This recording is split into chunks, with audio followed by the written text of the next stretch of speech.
Okay, I thought I'd show you some simple things. There was I'll get some pictures here. There was a picture on Split Coast Scrappers. They were doing a kite card, and I thought, oh, that's a cute kind of card. We could do that and make the cut. And at Split Coast Stampers, they just do everything by hand, and lots of times I like to see how can I do this with make the cut. And so I thought I'd just start with a simple kite card like this one. So we'll open make the cut, and I like to use basic shapes, and I also like to bring in a copy of a picture of what I'm doing. So it helps a lot of times just to import a picture for reference when I'm doing that. So I'll open my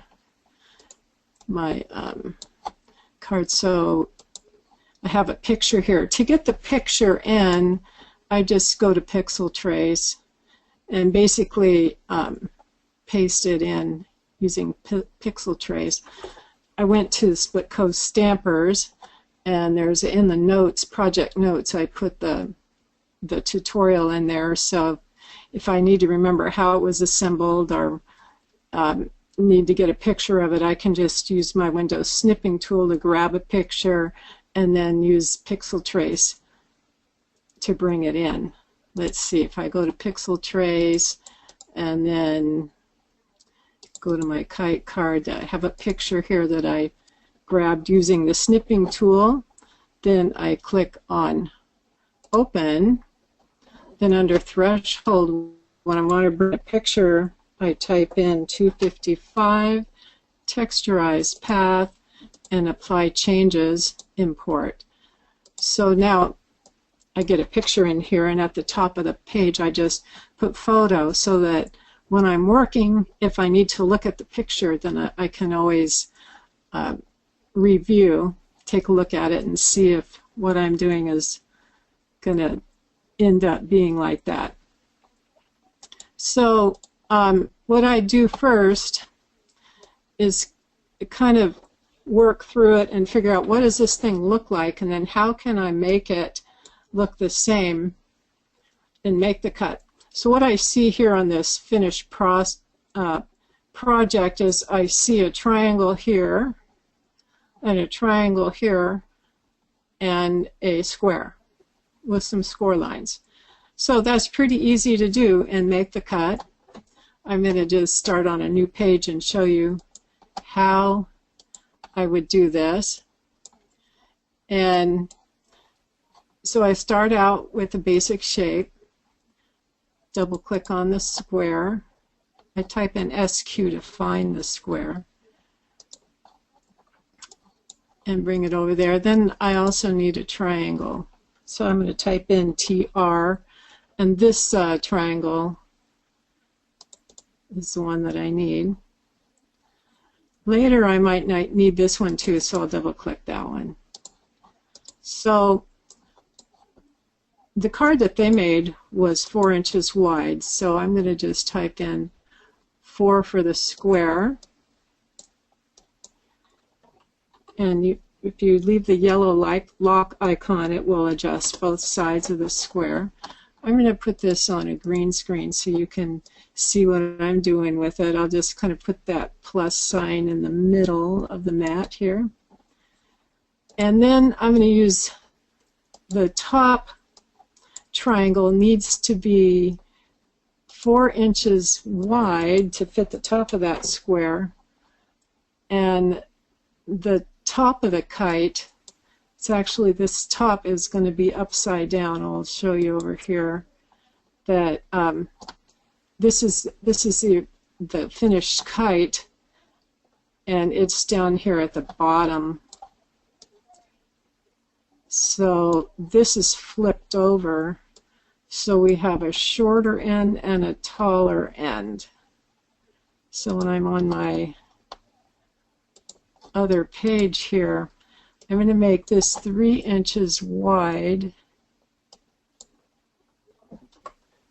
And the shorter end is 2 inches tall. So once I get that in there with the green lock icon, I'm going to press enter. Oops, it's 4 inches wide. So that it's wide enough to fit with this box. Now I can select both of them, type V to vertically align, and then right click, align and space, align, and do edge bottom, and that lines the bottom up exactly with the top.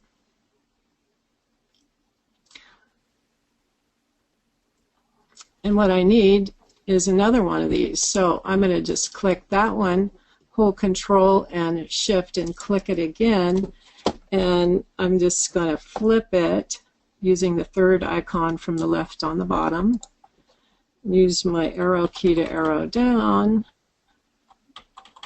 and then I'm going to select, hold the Shift key and select both the triangle and the square, right click, align and space and align and edge bottom. Now I have this lined up. I want to make sure it's all vertically aligned. I'll type a V. If you don't, you might get a crooked triangle. Ask how I know. Does that look right? The short one was here, and the tall one was here. I think my triangle needs to be taller. That's why I have reference pictures. This is 2 inches, but it needs to be 3 inches tall. So again, I'm going to align that edge bottom, and then I'm going to make this one 3 inches tall. Enter, and hold a Shift and select, align in space, align and edge bottom, and make sure I have them all vertically aligned. Typing V. All right, so I've got my basic shape there, and all I need to do now is select it and weld, and I've got my design. Before I weld it, I'm going to undo that. I like to draw in my score lines, so I'm going to add a new layer and click on my little figure 8 up in the left hand corner to open my node editing tools, and I'm going to get the Bezier draw. I left click on this corner and right click on this corner, left click and right click, then left click and right click. Because I want to fold this card in half right here, that's why I need this cross one. And it would be pretty difficult to, normally when we make a shaped card, we would take the two basic shapes. This would be the kite shape here and a kite shape here, and we would weld them together, but if we weld them together we lose the point here. So what happens when you make these score lines, change the line style to score lines to dashed. What happens when we do this is we get a valley fold and a valley fold so that these tuck in. So we can look at the picture again and see that if we click on contrast, you can see the picture better. That right up here, these inside pieces tuck. The unused pieces of the square tuck inside. So the next thing that they want you to do is to use your other triangle to fill in kind of for decorations, and these would fit right in here. Well, this is going to be a 2-inch high, so I'm going to use the lock icon and type into and enter, so that this piece is going to go here in a different color. I'm going to send it to its own layer since it will be a different color. And I'll need 4 of these. Control Shift click. That one can go there. And these will just be glued on the inside to differentiate. So I don't need that one. I need it upside down.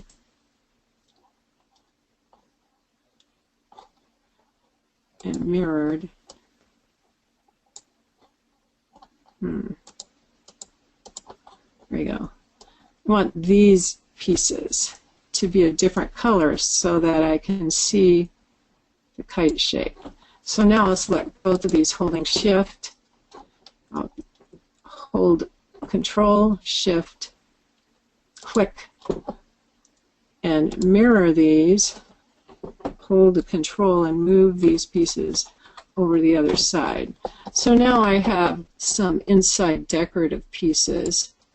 Maybe I'll make them blue, and these, maybe I'll make these green. And so on the front I might like to have some pieces here. Now I haven't welded these yet, so I think I'll make a copy of this. Control Shift click and drag that over here, and then I will make another one. Control Shift click and flip that and make this top one shorter. So this one will be the green lock, 2 inches, enter. And again, I want them to be aligned to the edge bottom and with a V.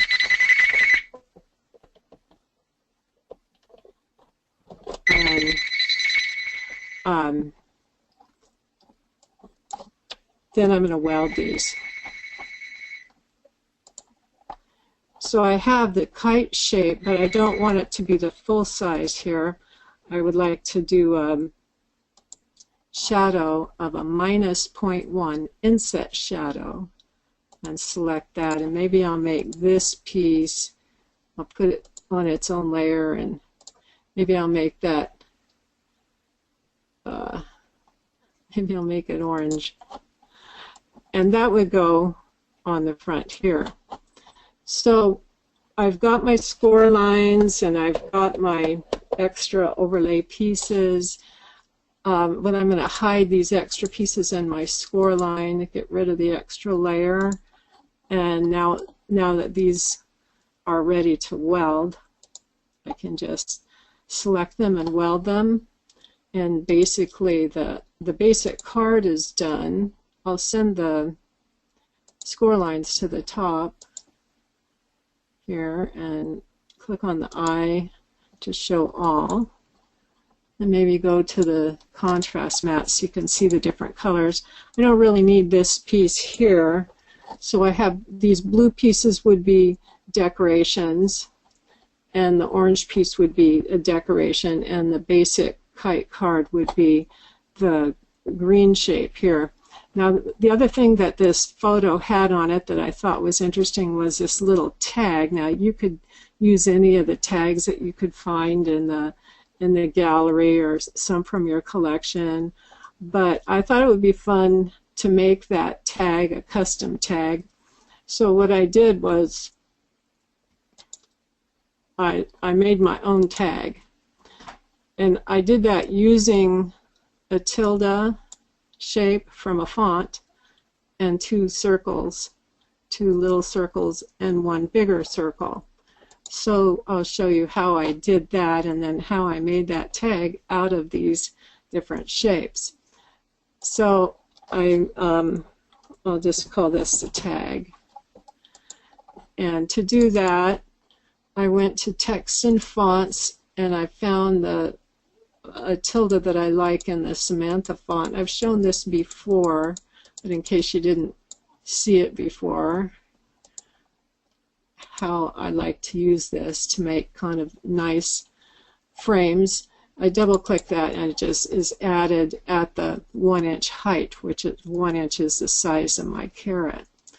Then I'm going to make this a green mat again because I have some alignment to do. Then I'm going to add a circle. So I type in CI, double click on the circle. I need a few, well, 2 of them will do. I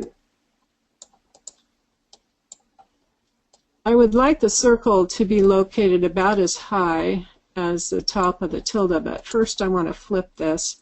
And the reason why I'm going to flip it is I want the corner to go up. I was looking at the photo and seeing this tag. Zoom in a little bit more. I kind of like that shape or something similar. So when I look at the shape, and you can do the same thing, I see that, oh, a tilde, oh, it's top of a circle, oh, top of a bigger circle. So you can start looking at shapes and seeing little pieces that you could put together. So I knew my tilde needed to go up right there. So we go to this. What I wanted to do is to make sure that the top of this circle lines up with the top of the tilde. So I'll select it all and just type T. That way I know that they're perfectly aligned at the top. Then what I want to do is move this circle close enough to the end of the tilde so that it creates another little hump. And the important part of this design is to make sure that this, where this joins, is going to be the same height of where the next piece joins. It doesn't look right if this is a different place. So I'm going to put that right on the line, and I'm going to again go to the green mat so we can see I'm using my grid lines for alignment here. And that's pretty important to be able to see that, because now my next circle I'm going to make 5 inches with the lock icon on. So I type 5 and enter. Now what I want to do is make sure that I like the height of this circle a little taller than the original, and you can make that what you want. But what I'm watching, eyeballing, is that the place where this circle joins this circle is exactly on that same grid line. So I can move it, tap with my key until I get the top part of this circle lined up so that the end of this hump is the same height as this. Once I have that all figured out, then I'm going to go ahead and weld this. Then I can duplicate it by Control-Shift-Click, mirror, and move that over to the right. Now again, where this joins, the circle needs to be right on that line. So I'm using my arrow key until this is right on the line so that they're the same. And once I have them the same, then I can select, hold a shift and select all 3 of these, then I can weld them together. Now it's a pretty large design. I could probably make that smaller since I don't really need it to be huge. Now all I'm going to do is make the other side. So again, Control, Shift, click, and this is rotate, third icon from the left on the bottom, rotate 90 degrees. So I'm clicking that, and I'm going to line up the corners here. I need to zoom in to make sure it's really aligned well, because if it's not, you sure get some funny shapes on that corner. So I'm going to use my arrow keys just to make make sure that the tips of the tilde are exactly lined up. And once they are, then I can select both and weld. The weld icon's right here, middle of the bottom. And now I can, again, Control-Shift-Click, then I can mirror and flip that, zoom out to kind of get it in place, and make sure those tips are really lined up well. And again, I'm going to zoom out to make sure I have the alignment just the way I want. Because once it's welded, it's done. Check each corner. Looks good. So I'll hold a shift and click to select all of it.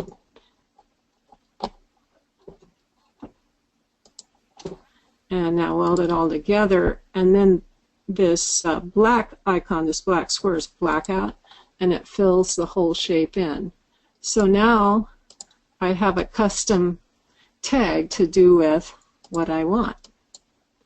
And I can size it the way I want. Now this tag probably only needs about a 2-inch wide tag, so I'll just type in 2 with the gold lock icon so that I have a 2-inch tag. Let's see what I came up with here.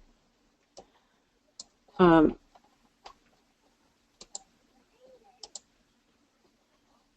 the text on the original says there's only one like you. You could do that to make the decorative piece on the tag. And I also, before I do welding, I save all the individual pieces in case I don't like the way it turned out. I can always redo it again. And so here's that tag I just made. If I want a piece to go inside, again, I can click on the shadow layer and do a -0.1, accept, and now I have a piece that I can make a different color if I want.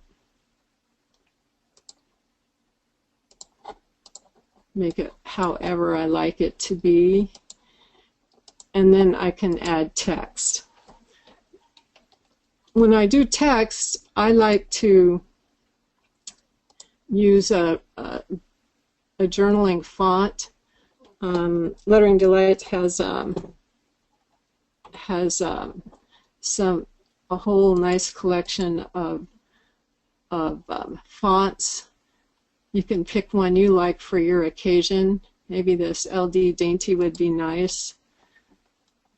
I can click on the T and only problem is that's not a thin font. Their thin fonts are LDT, I think, or LDJ.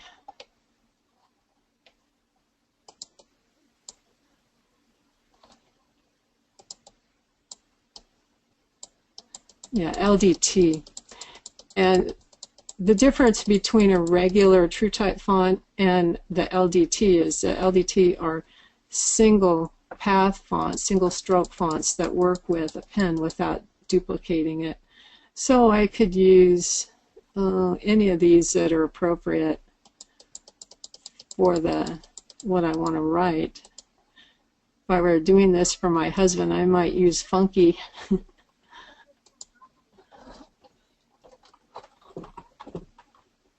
There's only one like you. Then you can just resize it, and you can also make the letters closer together, the lines closer together. What I do is I join each line separately when I want to make the lines closer. I click all three and hold a control key. I can adjust these so that the spacing between lines is even. Then I can just squeeze all these in. So my pen can write whatever that I would like to have on that particular piece. So I have my writing on its own layer. So I'll send that to my cutter on the white piece of paper with a pen in my cutter, and then I will remove the pen and put the blade in and cut the white piece out. Then I'll put another piece on for the tag itself. So now you could decorate that with little flowers and jewels, or however you would like. You can use chalk and add some leaves if you want. So move that back out. So that's a kite card. Decorate it how you want, and then when you open up, you'll have a place to put another sentiment if you like. Do we have any questions? There are no questions. So looks like everybody was following you pretty well. Any questions for Jolie on this card before she goes on to the next demo? Sue says she can't. There's no questions. I just can't wait to try it. Oh, good. Well, I think it's a cute card, and it could be for any purpose. Could it be a homework assignment? But, you know, oh yeah, I think everybody ought to make a kite card, since it really is easy and it uses some just basic tools that we like to use for almost everything that we design. So if it's easy and something that everybody could do, I'd like to see you make a card. I want to see how you decorate it. Post some pictures at the forum. That would be a great homework assignment. And your if you try doing the tag, your tag will probably look different than mine because of where you position your little circles. I did some with great big circles, and I did some with little circles. Let's see, I did a great big circle here, and this tag looks different. I'll show you. Type a 4 and a 3. See, this one turned out different from this tag. I liked them both, so I kept them both. And you can kind of do what you like.